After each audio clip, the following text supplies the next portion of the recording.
feeding groups of whales. You want to look at the green frothy water and fill it is close to the color of the water.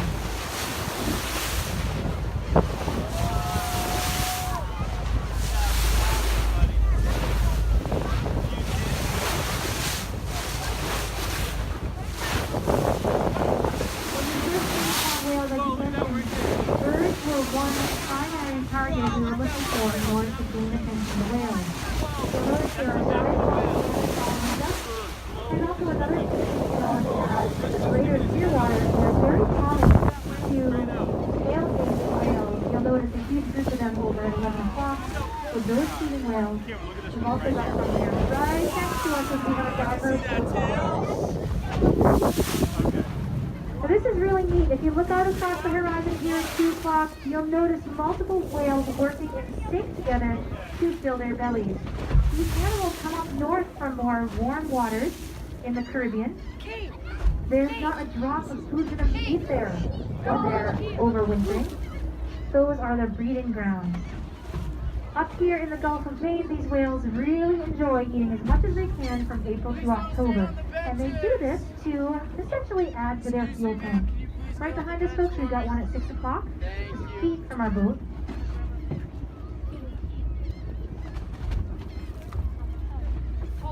We're going to have another feeding group come up at 2 o'clock. Look for that green water, those big wide open mouths. This is a really cool thing.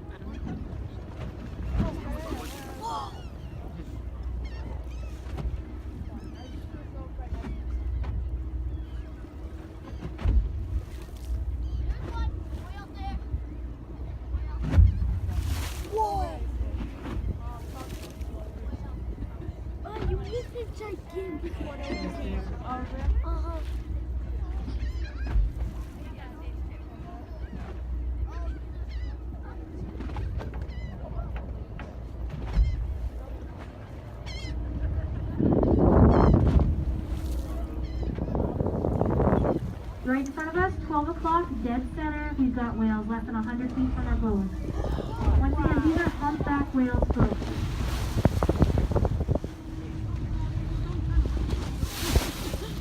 Humpback whales are well known for multiple feeders. We've got some behind us as well at 6 o'clock.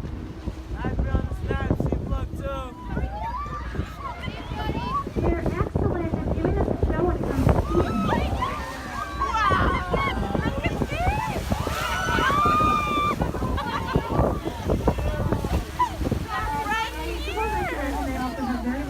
Both, so that's good.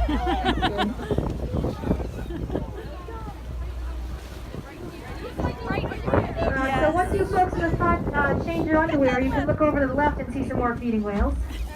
Nice big tail up in the sky at 9:30. That green water right at 9 o'clock is an indicator that these whales are going to come up with open mouths again. Be watching those birds. Here it comes.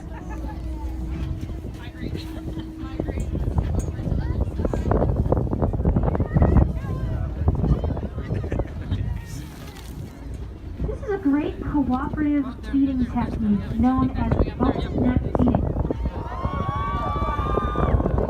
Here it is, 11 o'clock.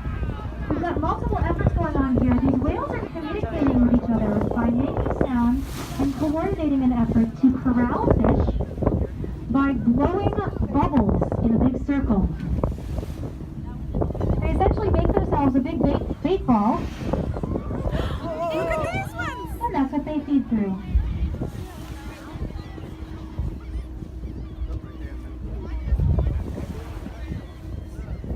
In addition, at 12 o'clock, behind our feeding group, we've got another form of feeding, and you want to catch this.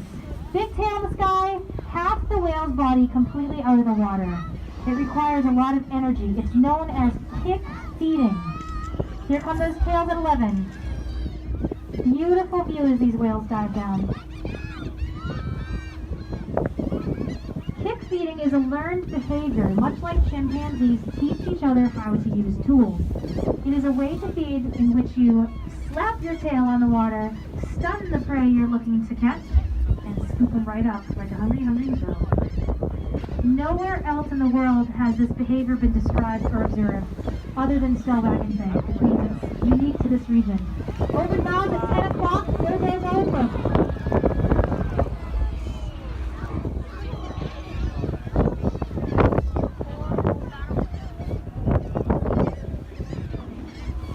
That is a very close feed, an indicator that there are a lot of fish around. You'll notice multiple efforts. The closest one is here at 10 o'clock. A lot of people ask, what is that crazy looking tooth that's hanging out of their mouth? Well, that's not teeth at all. That is a way to filter feed. It's known as baleen. It's an entirely different structure than the bony teeth you and I have.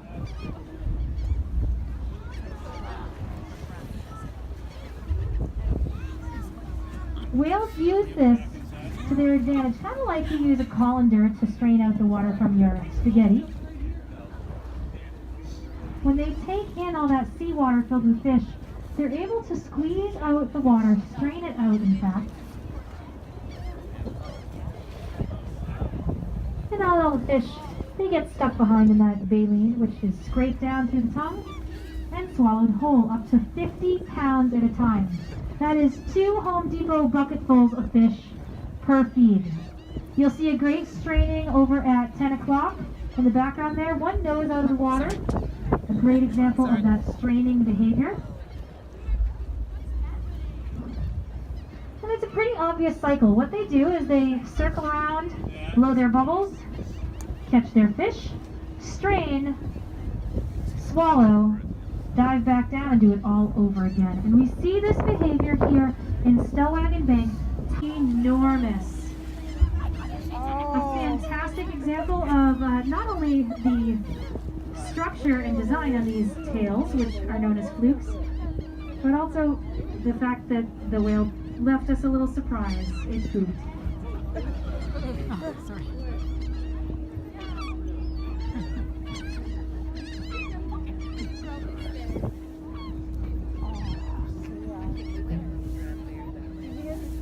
I reached the front.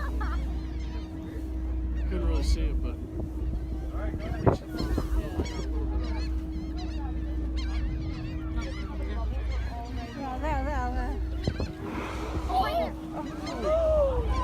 This is an amazing example of a whale doing its natural thing. What you just witnessed was not quite whale yoga. That was a behavior known as snaking, which is kind of a way to stretch out our backs and squeeze out those last bits of water after we engage in feeding. Now, whales like humans should not be swallowing seawater, so they do this instead to get rid of it. Here comes the open mouths.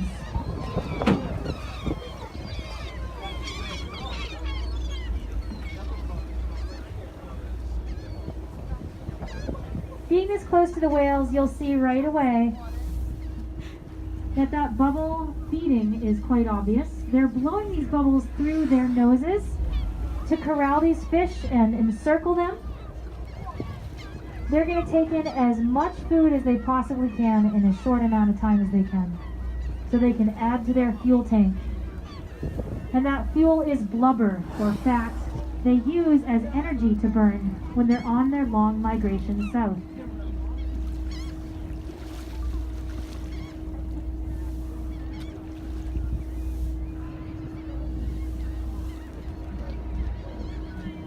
Notice the difference in the patterns on the tails. Some very obvious differences. Now up here on the upper deck we have Claire from WGC taking photographs, and as much inside at 9 o'clock. I know. She's got a feeding group at 11. Open mouth, you can see that baleen hanging down. That is the structure that helps us filter the fish around.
whole face of that individual. That whale was trying to swallow with a heavy load of seawater that's hard to do until you can strain it all out.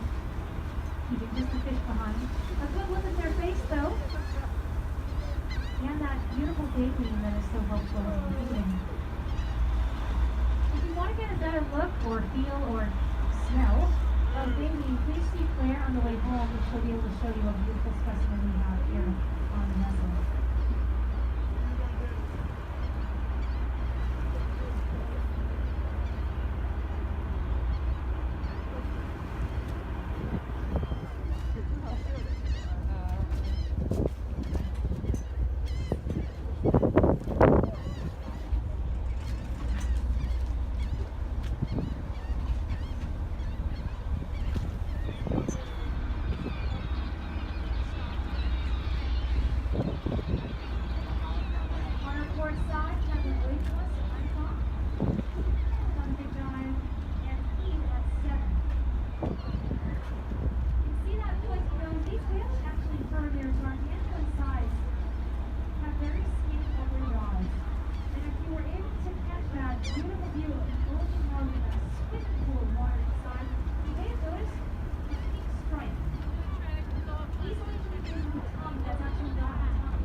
Is often thought of by many scientists as a form of play. It is absolutely spectacular to see on a Whalewatch. We do not get any form of breaching in any old time. We see only 5 to 10% of our Whalewatches. So I will let this one go down to us. We watch it between 2 and 3. This animal may repeat this behavior. We sometimes only see it once there. Not this case though. There it is again. Breaching is still an enigma to scientists. I have been studying these animals forever, and I still have no idea. It's thought by some that it might be an action to remove an itch, or to remove parasites or particles that might stick to the skin of the whale. It's thought it could be a form of communication. Slamming down the water to shout to the whale, hey, there's you here, or there's a treasure, or get out of my house. We don't really know. There is a thought too it could be just for prey. We need to have also a behavior we have for younger baby whales. Anytime we see it, it's certainly a superior experience. Our breaching whales here at 1 o'clock. We're going to try to get one more look at it. Seal was like a diver.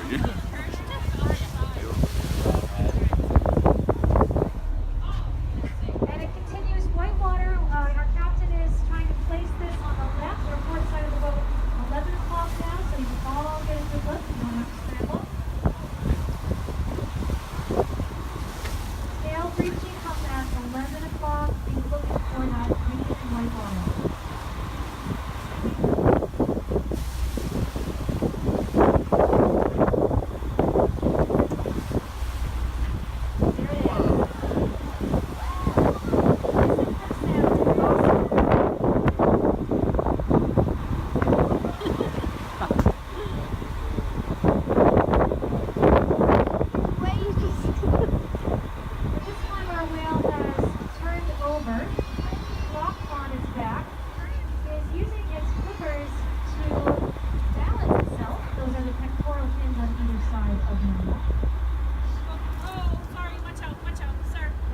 started reverse tail bobbing. So it is on our left side of the boat between 9 and 10.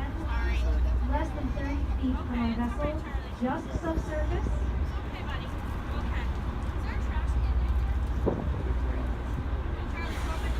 There it is. Right next to us, this is a younger individual.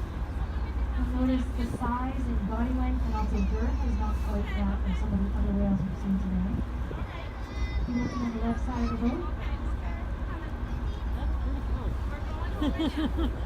Got any closer, I'd be worried.